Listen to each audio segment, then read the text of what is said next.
After the news of the Ori worshippers' return reached Earth, officials gathered once more. They again had to decide how to react to a potentially alarming galactic encounter, hopefully as successfully as with the replicators. The mega-church corporation logic of the new Ori was carefully studied by experts, and the new version of Origin by scholars throughout the planet. In the end, the obvious appeared and prevailed on all the coming decisions. The Ori needed us more than we needed them. They needed our access and our knowledge of the Stargate network in the hope of establishing religious branches throughout the territories of our allies. Since their objective could not be completed with the forces of Earth as enemies, they were in conclusion declared not hostile.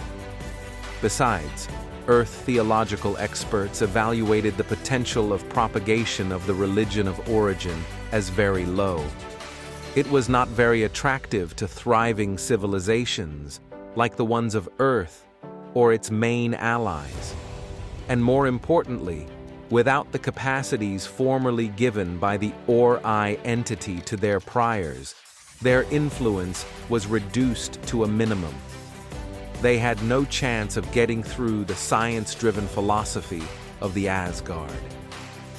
Concerning the Jaffa, they had learnt to live without false gods for centuries now, and they would not let themselves be corrupted by false promises as they once were. So a partnership was approved with the Ori. Earth had the upper hand in the negotiations since it was the Ori who originally needed them. So the treaty drafted was largely in Earth's favor and was written to remain that way.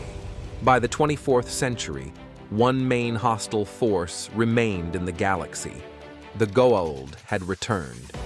Human intelligence did not know how it happened, since they were convinced the last of Baal clone had been killed by SG-1 and the Tok'ra. Nevertheless, it took them just a few decades to take control of dozens of systems and planets. Concerning their personalities and their conquering ways, they were just the same as the time of Hammond and O'Neill. Since it started on the other side of the galaxy, when Earth's Stargate was buried, it was too late when human intelligence realized it. Still, the balance of power was nothing like it used to be. The might of Earth had grown so much during the absence of the Goa'uld that they would have no chance to defeat them in a war if ever they were arrogant enough to try it. The return of the Goa'uld was more trouble for the Free Jaffa nation because their territories were adjacent. Therefore, in front of this returned threat, the Jaffa reluctantly decided to reactivate their old alliances. Still, the Jaffa had evolved, and were by the 24th century far more capable to see beyond honor and pride. They accepted the position of vassals to Earth in exchange for security. And it worked. Apart from a few skirmishes, the Goa'uld never formally declared a war on their former slaves. Concerning the Lucian alliance, geographically isolated on the other side of the galaxy, but also diplomatically independent, every report suggested that they were a thriving organization. It always seemed surprising to the spies from Earth until they realized that they had become allies from the Goa'uld, who acted as customers for their illegal goods, dragging them out from their galactic isolation. As the Ori Compromise had proven to the human leader, they had far more to gain from negotiation than conflict in the current state of powers in the galaxy. Consequently, they decided to focus most of their diplomatic staff on the Galactic Community, rather than dealing individually with every civilization, in the purpose of maximizing their diplomatic influence and results. It quickly ended up to be a fruitful decision, as Earth managed to trigger an election for perpetual custodianship and be elected in 2308, giving them a diplomatic edge on every other power in the galaxy. As the new perpetual custodian, Earth was very active and used all the inner workings of the Galactic Community to perturb the development and weaken their main rivals, the Goa'uld. This endeavor was successful, but it reached a new turning point in 2311. A few wormholes remained unexplored throughout Earth's vast territory. It was considered a threat, as dangers could be lurking on the other side and could show up at any time. Science ships were sent to explore them, but it was the ISS Horizon who made the most interesting discovery. One wormhole ended up on the other side of the galaxy, right in the middle of the Lucian Alliance territory.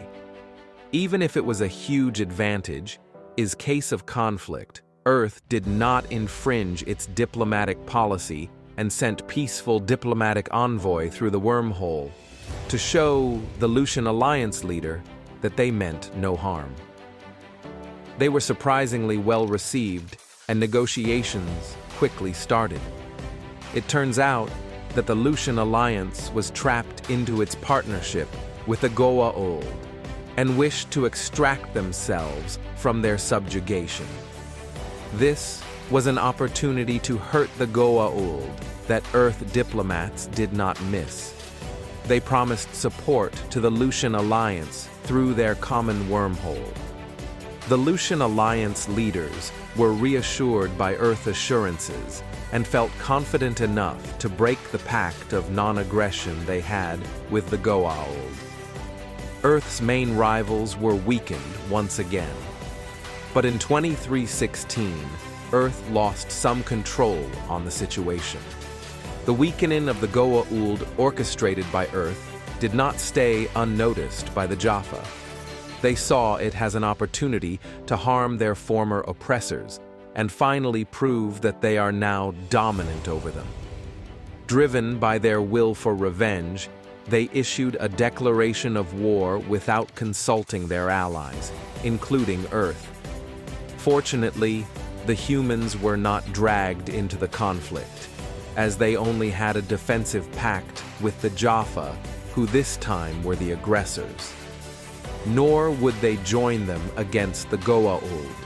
If the parasites remained rivals from Earth, the choice of diplomacy over conflict had clearly been made by human leaders, and the Jaffa aggressiveness would not change that. Thank you for listening to this episode, and don't forget to subscribe to the Liaran Narrative Gaming channel to discover the rest of the story. See ya.